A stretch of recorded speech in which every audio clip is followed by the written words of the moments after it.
Welcome, everybody. This is G, and we are going to start the energies of August, more specifically, the August new moon. August 4th, 2024. Here's the chart as a whole. See the big picture, right? Got strong trine energy in there. More specifically, for the new moon energy, it's a new moon in Leo.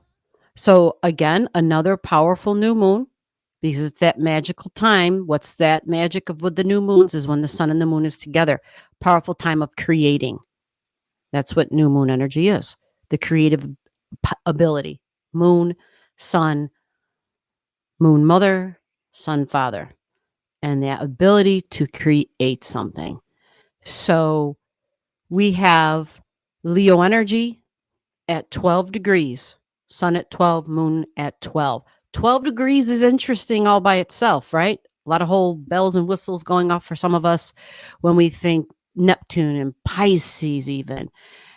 We think of maybe even an ending and a closure to some degree, which is interesting because new moons aren't normally about an ending. It's normally a beginning of something. So in a sense, it may be one door closing and another door opening, although I know that's really been kind of cliche for the last couple of years. A lot of events going on. But look, what else is in Leo? Right? Sun, moon, Vulcan, this is normal. Vulcan always moves, is always going to travel with the sun. And then we have Vesta at 20 degrees. Vesta is really about that flame that you carry inside, that thing that makes you, uniquely you. We stand out, usually a little bit of some spiritual activity, strong feminine energy, and it's in Leo. Leo is what is my creation, right? But it also is that thing you did when you were young and you had fun. Like, what kind of games did you play? What did you enjoy? Joy, happiness, laughter, feeling like a kid again. Leo energy. We think comedians, but we also think like showbiz. Started in comedy, but then all of a sudden they were singing. All of a sudden they were doing movies. And this was way back, way back in the day before that became, I don't know, it seems like it's become, I don't know, like maybe it's just me. Maybe I'm completely wrong, right? Maybe it's not as that simple. Maybe not everybody who's a comedian can automatically just kind of take a sidestep into acting. But what about performing, like singing as well? Not just about being the funny person, but literally being on the stage under the spotlight. And if they do use their voice, it's usually powerful, super confident, but there's a lot of courage here. So they're willing to take a risk. That's a big keyword with Leo energy. Look, other than Vesta standing out, and so singing can be a thing, I know, and then all that other good stuff. Dramatics because of acting as well. But then look, Venus. And Venus is at 29 on the new moon. Venus being part of this new moon in this way, because Venus is in the same sign of the new moon, which doesn't have to always be, right? Well, at this particular time, it is. And so Venus is all about what you desire. So what is it that I desire? What do I love? I think of value and self-value. Venus being the ruler of Taurus and Libran energy, we think of relationships, significant one-on-one relationships, but we also think of my values like, hey, this is mine, my money in the bank when we talk about Venus.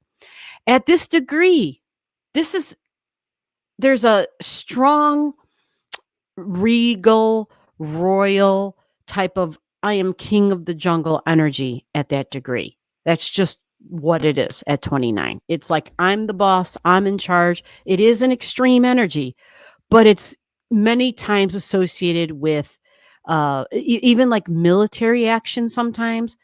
You know, when you read up on Regulus at 29 degrees, we think of someone who will use people who can either it's organized militants, people who have weapons, or if not using it, then possibly put up that strong, bold face like, hey, I can do that, or I'm willing to do that, or I may call upon others. I may call upon my troops to do that, even if I'm not the one who's like literally in the field and ready to do battles myself, right?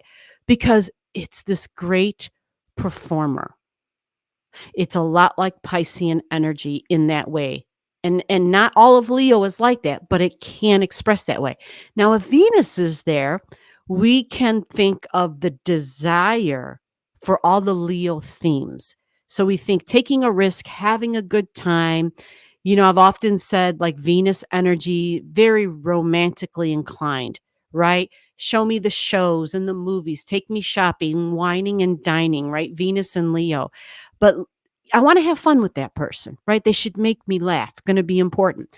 And many times when Venus is in Leo, it's really about play, right? It's really about play. And so that's great. But many times the Venus in Leo, she's kind of like the dating, right? The dating and the relating and sampling type of energy, like playing the field, even Venus and Leo energy. So sometimes, we kind of got to just be wise because this Venus is going to be more on the playful side. So it might not be real serious, okay? Unless unless it's unless it's connected to its Venus, like in your chart, and you got like a really mature Venus in your chart. She's smart, she's mature, she's looking for the long term. But some people don't want long term stuff. So it just really comes down to your priorities and what you're looking for. So this Venus at 29 and the moon and sun here.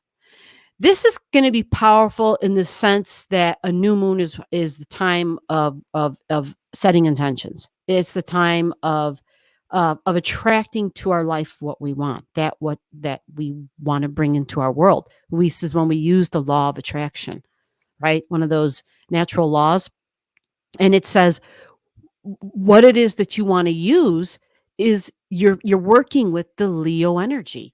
And so Leo energy, the keywords: children, fun, joy, romance, creativity, laughter, taking a risk. So we think of sports, even being physically active, performative energy, performance, colorful, very creative. So you don't have to have, your creations don't literally have to be like, little babies procreating type of thing. It can literally be artwork, right? These people can be, because they have a flair for the dramatic and color, they can be working with colors. So there are some people who literally do like makeup and hair. And that's another good one with Leo, costumes even, but colorful. When we talk about flair, right?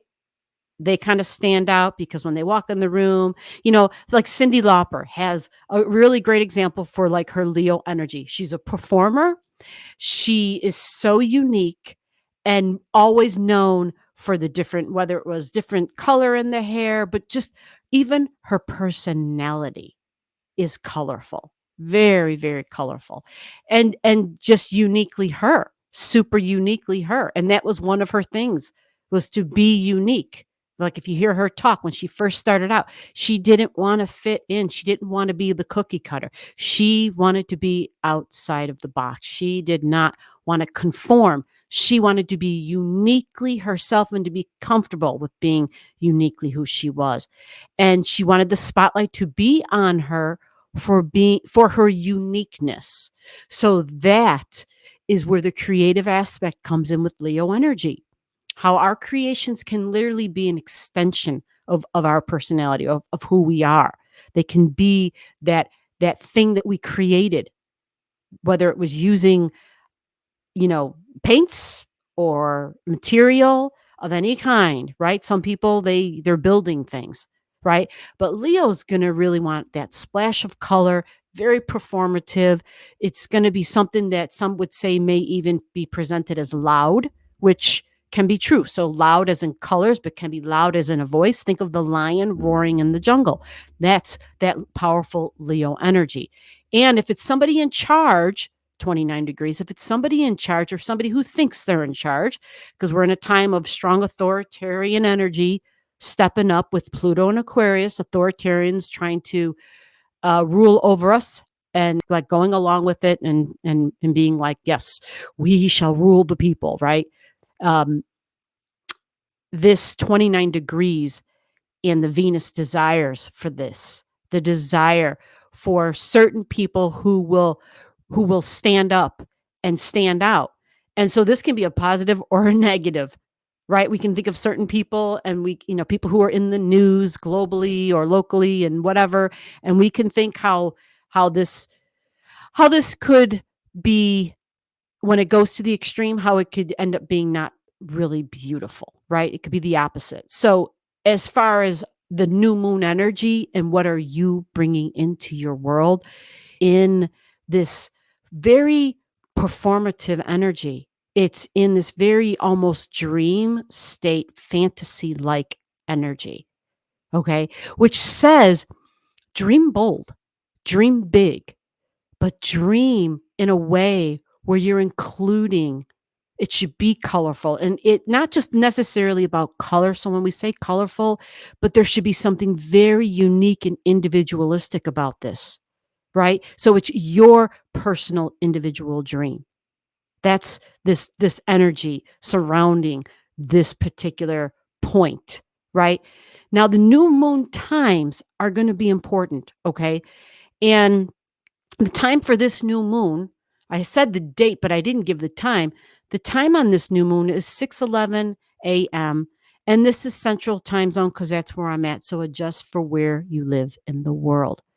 By the way, where are you watching from? Right? Let me know. Put it in the comments. I love to know and I love to hear from people all over the world. That's one of the things I love about YouTube and being able to do this is making connections with people that I would never have a chance or an opportunity to talk to. I really, really, I love variety. The other thing too is that this is the degree, this is the energy of foreigners, foreign lands, foreign countries, foreign languages. So we think immigration, we think across the pond with this energy, we think of fantasy and possible illusions and delusions because this energy is all about creativity. It's great for music and sound and creating. It's not going to be so much rooted in the rational, the material, the logic, or the tangible, because it's more about dreamy. It's more idealistic. It is more in images, right? It's more in, but this is what I've always hoped and dreamed for type of energy. Okay. On the flip side, it can be very much about maybe even meditation or prayer or beliefs even. Yeah, it can take that route. It can even speak to institutional energy as far as things that are set up for uh, to assist people within a society. So we can think like hospitals. Unfortunately, we think of prisons, anything that can hold and house possibly large quantities of people. Okay. So yeah, all the key everything you've heard me talk about that you thought, well, that doesn't sound like Leo. But what does it sound like? Anybody know? What have I been describing? I'm got this arrow on the number 12 for a reason. What does the number 12 mean in your head? Right? Throw in some keywords down below, things that I haven't mentioned that relate to that number. Choices, options. That's Mercury, right? And Virgo. What kind of a job do I want? Is this job healthy for me?